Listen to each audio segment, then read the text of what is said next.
Orang bijak berarti orang yang siap bertindak sesuai dengan akal budinya.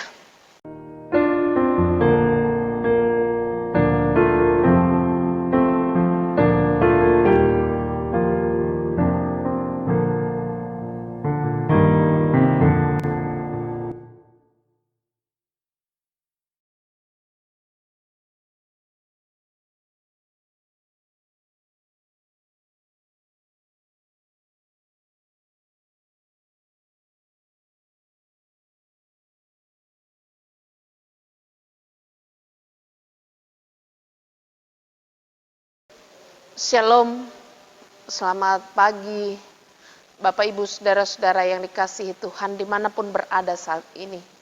Sebelum kita memulai aktivitas kita pagi ini, kita akan mendengarkan firman Tuhan dari Amsal pasal 8 ayat 32 sampai ayatnya yang ke-36. Tapi sebelumnya mari kita berdoa.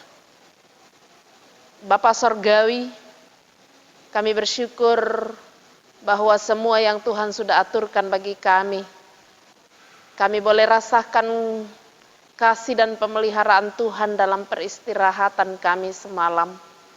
Kami bangun dengan penuh kekuatan baru, menemui hari baru, hari karunia Tuhan. Mengawali kegiatan kami di pagi ini, kami mau mendengarkan firman Tuhan sebagai dasar dan pedoman dalam menjalani kehidupan kami. Secara khusus di akhir pekan hari ini Tuhan. Kuasai kami dengan kuat kuasa Roh Kudus-Mu. Dalam Kristus Yesus kami berdoa. Amin. Demikian firman Tuhan dari Amsal pasal 8 ayat 32 sampai ayat yang ke-36. Oleh sebab itu, hai anak-anak, dengarkanlah aku. Karena berbahagialah mereka yang memelihara jalan-jalanku. Dengarkanlah didikan, maka kamu menjadi bijak. Janganlah mengabaikannya. Berbahagialah orang yang mendengarkan daku, yang setiap hari menunggu pada pintuku, yang menjaga tiang pintu gerbangku. Karena siapa mendapatkan aku, mendapatkan hidup, dan Tuhan berkenan akan dia. Tetapi siapa tidak mendapatkan aku, merugikan dirinya. Semua orang membenci aku, mencintai maut. Amin. Shalom saudara-saudara yang dikasihi Tuhan. Di pagi yang indah ini, kita dituntun oleh firman Tuhan dalam satu tema, jadilah bijak. Kalau kita melihat kamus besar bahasa Indonesia, bijak berarti selalu menggunakan akal budinya, pandai atau mahir mengelola kehidupannya. Orang bijak berarti orang yang siap bertindak sesuai dengan akal budinya. Orang bijak dapat mendatangkan keuntungan bagi dirinya dan juga bagi orang lain. Untuk itu saudara-saudara, jika ada orang yang mampu mengatasi persoalan kehidupannya atau mampu membawa kehidupannya lebih baik, orang biasa mengatakan dia bijak dalam mengambil sebuah keputusan, atau dia bijak, dia mampu untuk mengarahkan hidupnya. Orang bijak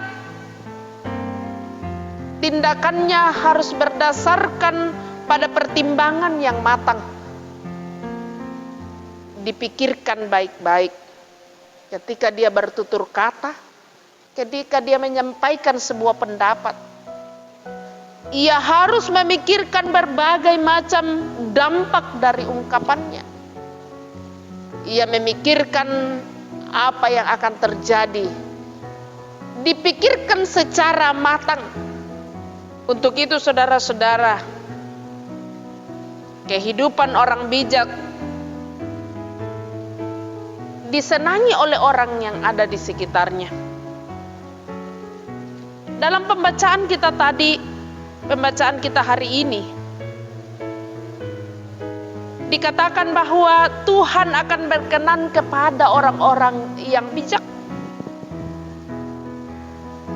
Cara apa yang mesti ditempuh untuk memperoleh kebijakan itu, saudara-saudara? Menurut penulis Amsal, cara yang dapat ditempuh untuk mendapatkannya adalah mendengar didikan dari siapapun, terlebih lagi dari Tuhan, dan tidak pernah mengabaikannya. Tidak pernah mengabaikan apabila dia mendengarkan firman Tuhan, menyentuh hatinya. Tidak pernah ia abaikan. Kadangkala saudara-saudara dalam kehidupan kita, ketika kita mendengar firman Tuhan dan menyentuh sisi kehidupan kita,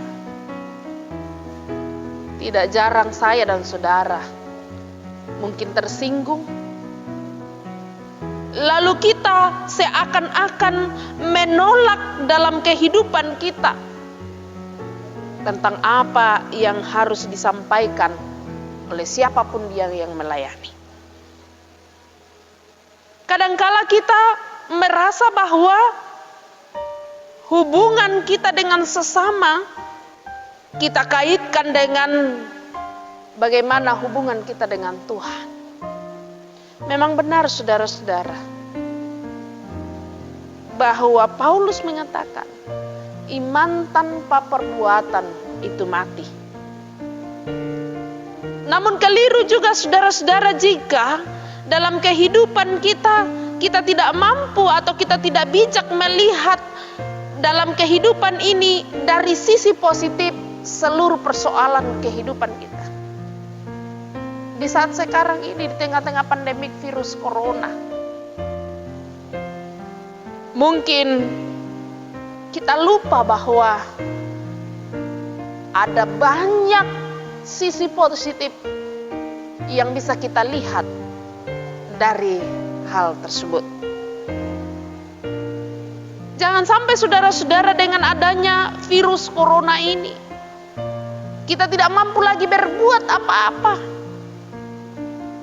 Juga saudara-saudara, saat ini kita juga ditantang untuk bagaimana melihat saudara-saudara kita yang terkena musibah banjir di Masambah.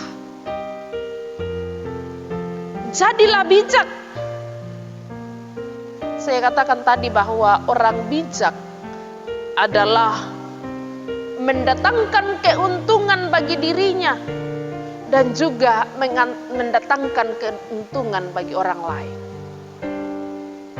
Di tengah-tengah pergumulan saudara-saudara kita di Masambah, apa yang harus kita lakukan? Apa yang kita buat? Cukupkah kita hanya mendoakan mereka? Saya kira penting dan harus ada tindakan nyata kita terhadap saudara-saudara kita. Dan juga yang terpenting adalah berdoa bagi mereka. Jadi jika demikian saudara-saudara,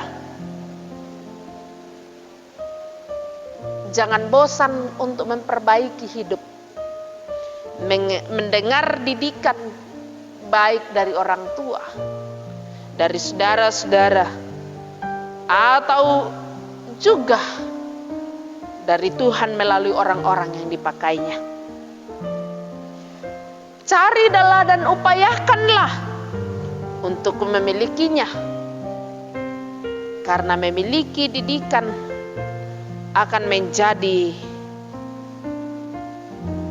sesuatu bekal bagi kita untuk hidup bijak Dan bijak itu adalah kehidupan yang baik. Amin. Kita berdoa. Kami bersyukur Tuhan bahwa pagi ini mengakhiri pekan ini kami boleh mendengarkan firman Tuhan dan mensyukuri semua yang Tuhan sudah aturkan bagi kami sepanjang seminggu yang telah berlalu. Terima kasih untuk semuanya itu Tuhan. Mendoakan seluruh jemaat-Mu yang bergumul karena sakit, baik yang ada di jemaat Barabaraya maupun yang ada di luar dari jemaat Barabaraya sebagai anggota jemaat, namun tinggal di luar lingkungan jemaat Barabaraya. Tuhan berkati mereka dalam mengupayakan kesembuhan Tuhan, agar mereka boleh sehat selalu. Yang menikmati sukacita, sempurnakan sukacita yang mereka rasakan. Juga Tuhan, kami berdoa buat saudara-saudara kami yang bergumul saat ini di Masamba di sana Tuhan.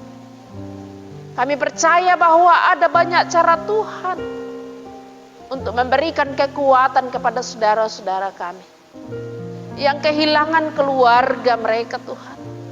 Kami percayakan ke dalam tangan kasih-Mu Tuhan, lindungi. Tuhan hiburkan mereka sehingga mereka terus bersandar ke dalam tangan kasih Tuhan. Kami percayakan hidup kami hari ini Tuhan ke dalam tangan kasih-Mu. Dalam Kristus Yesus kami berdoa. Amin. Salam sehat. Saya percaya bahwa saudara-saudara dimanapun berada saat ini, Tuhan Yesus akan memberkati saudara. Dan juga Tuhan Yesus yang akan melindungi perjalanan saudara-saudara. Tuhan Yesus memberkati saudara.